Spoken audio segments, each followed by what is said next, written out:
Puji Tuhan, selamat pagi keluarga besar GPDI Tiberias Bogor. Humble family yang diberkati Tuhan, kita bersyukur ada di pagi hari ini dengan kemurahan Tuhan. Kita masih diizinkan untuk bernafas dan melakukan aktivitas. Biarlah kita sama-sama mau rindu terus merenungkan firman Tuhan. Mulai dari pagi hari ini kita akan dengarkan firman Tuhan bersama. Mari kita berdoa, Bapak Ibu Saudara.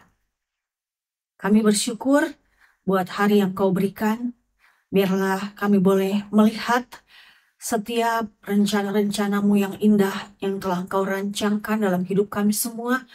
Kami boleh melakukan kebenaran firman-Mu Tuhan di dalam setiap aktivitas kami, dalam setiap pelayanan kami Tuhan. Dimanapun kami melangkah, kami perlu tuntunan firman-Mu Tuhan.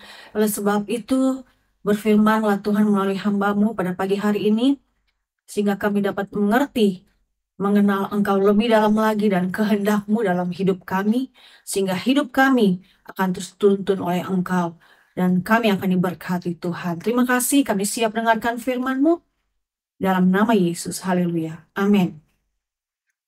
Puji Tuhan, humble family, Bapak Ibu saudara sekalian yang dikasihi Tuhan Yesus Kristus, pada pagi hari ini saya akan menyampaikan firman dengan judul Kasih Tidak Cemburu.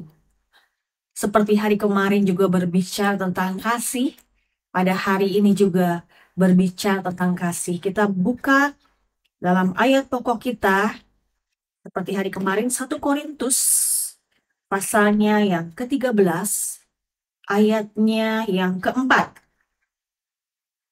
Kasih itu sabar, kasih itu murah hati, ia tidak cemburu, ia tidak memegahkan diri dan tidak sombong. Sampai di situ ayatnya. Saya tekankan tentang kasih itu tidak cemburu. Dalam ayat ini ada dijabarkan salah satunya, kasih itu tidak cemburu. Apakah itu cemburu? Kalau hari kemarin kita sudah mendengarkan, saya akan ulang lagi. Kalau cemburu itu dalam bahasa Yunaninya, dalam 1 Korintus 13 ayat 4 ini adalah kitab dalam perjanjian baru yang ditulis dalam bahasa Yunani. Jadi cemburu di sini memiliki arti dipanaskan, mendidih, dengan iri, kebencian, dan kemarahan. Kalau Bapak Ibu saudara sekalian suka melihat, bahkan sering ya kita memasak air dan mendidih. Seperti itulah, mendidih ya. Karena ada rasa iri, kebencian, dan kemarahan. Karena apa? Karena ada keinginan yang berlebihan, ketidakpuasan terhadap seseorang yang memiliki sesuatu yang sebetulnya sesuatu itu yang dimiliki orang lain itu yang kita inginkan. Ya. Itu cemburu. Di dalam cemburu ada iri hati. Jadi kalau kita sebetulnya ada perbedaan ya cemburu sama iri hati. Tapi dia bersinggungan, cemburu dan iri hati ini. Dan ini adalah ciri-ciri orang yang tidak memiliki kasih. Masih ada cemburu. Memang kita sebagai manusia, saudara, belum sempurna. Tapi kita mau belajar firman Tuhan saat ini. Karena banyak kerugian yang kita timbulkan, yang ditimbulkan terhadap kita sendiri, bahkan kepada sesama kita dan sekitar kita. Jika kita memiliki hati yang cemburu, tidak memiliki kasih. Orang yang cemburu itu tandanya dia tidak memiliki kasih. Memang itu sulit dilakukan kadang-kadang karena ada banyak keinginan yang kita harapkan terjadi dalam kehidupan kita, tapi ke orang lain yang lebih dahulu merasakan itu. Contohnya seperti Yusuf ya. Kakak-kakaknya itu cemburu dengan Yusuf karena menurut pandangan mereka Yusuf lebih disayangi oleh ayahnya dibanding kakak-kakaknya, dibanding mereka. Sehingga mereka dari kecemburuan itu, dari iri hati itu, timbullah rasa ingin membunuh, membuang Yusuf adiknya ini. Ya, memang Yusuf tertolong oleh Ruben, kakaknya yang tertua. Bahwa Ruben melindungi untuk tidak dibunuh, ya akhirnya dimasukkan ke dalam sumur yang kering. Akhirnya dijual kepada saudagar Mesir dan dia menjadi budak di Mesir. Dan selanjutnya Tuhan akhirnya memberkati kehidupan Yusuf. Saya tidak fokus kepada Yusuf, tapi fokus kepada sikap iri hati kakak-kakaknya. Dan itu terjadi sehingga menimbulkan hal-hal yang merugikan. Dan Kain Habel juga. Saya ajak kita buka dalam Kejadian 4 ayat 5-7. Kejadian 4 ayat 5-7 berkata, tetapi Kain dan korban persembahannya tidak diindahkannya. Diindahkan Tuhan maksudnya ya. Lalu hati Kain menjadi sangat panas, tadi kan mendidih ya. Dan mukanya muram.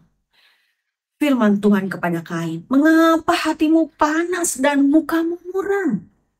Apakah mukamu tidak akan berseri jika engkau berbuat baik? Tetapi jika engkau tidak berbuat baik, dosa sudah mengintip di depan pintu. Ia sangat menggoda engkau, tetapi engkau harus berkuasa atasnya. Kain melihat persembahannya tidak diindahkan oleh Tuhan. Dia melihat, kok adikku persembahannya diindahkan Tuhan, diterima Tuhan. Jadi panas. Nah, itu kan cemburu itu mendidih. Karena kok melihat orang lain tidak seperti yang saya alami. Justru yang saya inginkan, kenapa orang lain alami mendapatkan itu seperti Kain. Di sini dikatakan kalau kita berbuat cemburu ini, dosa sudah mulai mengintip. Kan dari cemburu itu bisa berdampak ke banyak hal, Bapak Ibu Saudara. Kalau orang yang tidak memiliki kasih, dia akan bisa berbuat apapun termasuk cemburu, benci, geram. Itu di dalam cemburu itu ada geram, amarah. Dia dapat berbuat apapun, saudara-saudara. Hati-hati, saudara. Kalau kita tidak menjaga hati kita, hati-hati gunakan hatimu. Kita lihat di sini, di mana ada iri hati, di situ ada kekacauan dalam Yakobus 3 ayat 16. Di mana ada iri hati, di situ ada kekacauan. Lalu kita lihat lagi, kenapa itu bisa terjadi? Karena kasih Allah tidak dia resapi dalam kehidupannya. Kita melihat bahwa orang-orang di luar Tuhan ada yang memiliki kebaikan yang melebihi orang-orang Kristen. Kita tahu ya, saudara kita yang di luar Kristen tapi mereka memiliki welas asih ya. Mereka berbuat baik. Tetapi terkadang kita tidak memiliki kasih, padahal kita sudah menerima kasih dari Yesus. Itu kasih yang ditunjukkan kepada kita untuk kita mengamalkan kasih itu. Kasih itu berfokus kepada pengorbanan Yesus. Itu kasih sejati, Bapak Ibu Saudara. Sudahkah kita memilikinya? Kita menerima pengorbanan Yesus itu. Sudahkah saudara menerima dengan terbuka? Yesus mengasihi kita, dia berkorban, dan kita menerimanya, kita diselamatkan. Apakah itu sudah meresap dalam hati kita semua?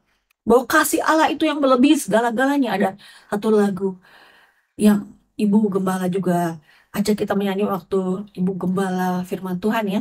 Kasih-Mu adalah segala-galanya. Kasih-Mu jawabannya. Itu kalau kita punya kasih itu, cemburu itu akan hilang. Kita melihat kebahagiaan orang lain menjadi kebahagiaan kita. Melihat orang memiliki sesuatu yang tidak kita miliki sekalipun, kita akan senang lihat, oh puji Tuhan ya, Tuhan memberkati kehidupannya. Kita tidak cemburu, kita tidak iri hati. Kita malah senang karena kita memiliki kasih bahwa setiap orang itu punya berkatnya sendiri-sendiri. Ingat Bapak Ibu Saudara, setiap orang punya berkatnya sendiri-sendiri. Mungkin apa yang dimiliki orang lain tidak ada dalam kehidupan kita. Tapi orang lain pun mungkin tidak memiliki apa yang kita miliki. Ya, setiap orang memiliki berkatnya sendiri-sendiri. Apalagi kalau kita sudah menabur. Kecuali kita tidak menabur, kita kan tidak akan menuai, Bapak Ibu Saudara. Ada hukum untuk tabur tuai. Dan ada juga hukum kasih. Ketika kita mengasihi Tuhan, kita berpandangan, kita memandang salib Kristus, kita tidak akan merasakan cemburu karena kita tahu berkat yang kita terima itu cukup buat kita. Apa yang Tuhan berikan itu cukup buat kita dan sesuai batas wadah-wadah yang kita miliki, saudara-saudara. Saudara jangan mimpi untuk memiliki berkat yang besar kalau kita tidak punya wadahnya. Wadahnya itu apa? Ketaatan, menabur, apalagi kita melakukan hal-hal yang sesuai dengan kehendak Tuhan. Tuhan tidak segan-segan memberkati kita. Tapi kalau kita tidak menabur yang baik pun, bagaimana kita dapat menabur yang menuai yang baik, Bapak Ibu Saudara? Kita boleh lihat bahwa dalam kasih itu fokusnya dia tidak ada ketakutan. Ketakutan apa? Ketakutan tidak mendapatkan berkat. Ketakutan kok orang lain lebih diberi dibanding saya. Ketakutan kok orang lain kok Tuhan percayakan sesuatu, saya enggak. Dalam kasih tidak ada ketakutan, saudara-saudara. Sehingga kita mampu mengasihi orang lain. Dan kasih itu melampaui ego kita. Dia tidak egois. Dan kasih juga adalah sebuah keputusan, saudara-saudara. Kalau hanya sebagai kasih itu bukan berdasarkan perasaan saja, saudara-saudara. Karena kita saya begitu mengasihi engkau karena engkau mengasihi aku. Tidak, Yesus mengasihi kita sekalipun kita masih dalam dosa, saudara-saudara. Dan Tuhan terus berjuang buat kita, mengasihi kita untuk kita terus hidup dalam kasih Tuhan. Karena itu kunci segala-galanya untuk kita berbuat. Dan tadi saya katakan bahwa kasih itu sebuah keputusan. Kalau kita mengasihi, kita mengambil keputusan bahwa saya tidak akan iri, saya tidak akan cemburu. Dan yang kedua, fokus kasih itu mengizinkan firman Tuhan dan Roh Kudus membimbing kita. Kalau kita mengasihi Tuhan, kita mengasihi sama, dan kita juga akan belajar dibimbing oleh Roh Kudus. Memang mungkin awal-awalnya kita merasakan ada cemburu, tapi kita tahu, oh Tuhan, berkat Tuhan itu cukup bagi saya. Dan Tuhan menyiapkan berkat-berkat lain yang sesuai dengan kebutuhan saya. Kita pegang itu, saudara-saudara. Kita buka dalam ayat yang terakhir. Dalam Kolose 3 ayat 14. Ya. Dalam Kolose 3 ayatnya yang ke-14. Atau saya ambil di ini ya, saudara ya. Dalam 1 Yohanes 3 ayat 16. 1 Yohanes 3 ayat 16. Demikianlah kita ketahui kasih Kristus, yaitu bahwa ia telah menyerahkan nyawanya untuk kita. Jadi kita pun wajib menyerahkan nyawa kita untuk saudara-saudara kita. Wah, saudara, menyerahkan nyawa itu artinya memberikan segala-galanya yang dibutuhkan sehingga dia boleh diberkati, dia boleh selamat, orang lain boleh kenal Tuhan Yesus lebih lagi, saudara. Itu berkat. Dimana kalau kita menanggapi kasih Tuhan, dan kecemburuan itu akan lalu dalam kehidupan kita, saudara-saudara. Kalaupun itu terbesit, kita langsung rasakan, oh, engkau sudah mati bagi saya, engkau sudah mengasihi saya, engkau pasti berikan yang terbaik sesuai dengan kadar kemampuan saya, sesuai dengan kebutuhan saya. Tuhan mencukupkan segala yang kita perlukan, dan dia mengasihi saudara seperti kepada Bapa dan anak, dan lebih dari Bapa kita di sorga, lebih dari Bapa kita yang dalam di bumi. Bapa di sorga tahu memberikan yang terbaik. Dia memberikan Yesus, dia memberikan Roh Kudus, dia memberikan segala-gala yang kita perlukan, dan tidak perlu khawatir dan tidak perlu cemburu. Kasih Allah dalam kehidupan kita. Puji Tuhan. Kita berdoa, saudara-saudara. Terima kasih Tuhan buat kasih-Mu. Biarlah kasih-Mu itu mengalir dalam kehidupan kami sehari-hari, sehingga kami dapat mengamalkan kasih itu. Kami tidak cemburu, karena cemburu berdampak yang negatif dalam hidup kami. Kami tidak tenang, kami tidak ada damai, sejahtera, dan sukacita. Biarlah kami terus mengamalkan kasih-Mu dalam hidup kami. Dan kasih-Mu itu yang mengikat kami, mengikat persahabatan kami, mengikat komunitas kami Tuhan, dan mengikat keluarga kami. Tuhan tolong kami supaya kami boleh memiliki kasih Tuhan, sehingga kecemburuan itu tidak ada dalam hati kami. Terima kasih, berkati kami sepanjang hari ini akan dapat mengasihi orang, mengasihi sesama kami Tuhan, mengasihi keluarga kami, teman-teman kami, dimanapun kami berada, sehingga kami boleh jadi berkat. Terima kasih Tuhan, inilah yang menjadi doa kami, mengucap syukur dalam nama Yesus. Haleluya. Amin. Selamat beraktivitas. Tuhan Yesus memberkati kita.